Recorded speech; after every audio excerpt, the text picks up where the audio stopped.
আবার বাংলাদেশের মতো নেপালেও। চলুন জানি নেপালে কি হয়েছে। নেপাল হিমালয়ের দেশ, পর্যটনের স্বর্গের রাজ্য, কিন্তু আজ এদেশে চলছে সহিংসতা আর অশান্তি। কি ঘটেছে নেপালে? কেন দেশ ছেড়ে পালালেন প্রধানমন্ত্রী? চলুন জানি পুরো ঘটনাটি। গত কয়েক মাস ধরে নেপালের জনগণও সরকারের বিরুদ্ধে খুবই ক্ষুব্ধ ছিল। দুর্নীতি, বেকারত্বর অভিযোগে জনরোষ বাড়ছিল প্রতিদিন। এরই মধ্যে সরকার হঠাৎ করে ফেসবুক, ইনস্টা, টিকটক সহ সব বড় সামাজিক যোগাযোগ মাধ্যম বন্ধ করে দেয়।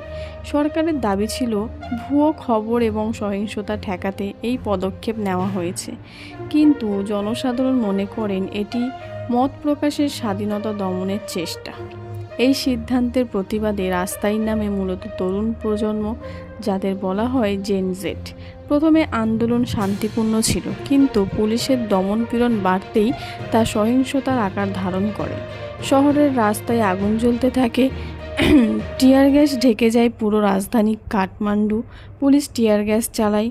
সহিংসতার তীব্রতার পরিস্থিতি এতটাই বেড়ে যায় যে তা নিয়ন্ত্রণের বাইরে চলে যায়।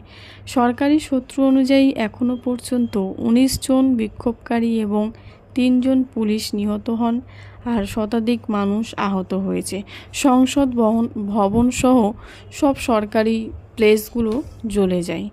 অবশেষে চরম অরাজকতার মধ্যে প্রধানমন্ত্রী কেপি শর্মা ওলি দেশ ছেড়ে পালাতে বাধ্য হন। কিছু সূত্রের দাবি তিনি প্রতিবেশী কোনো দেশে আশ্রয় নিয়েছেন।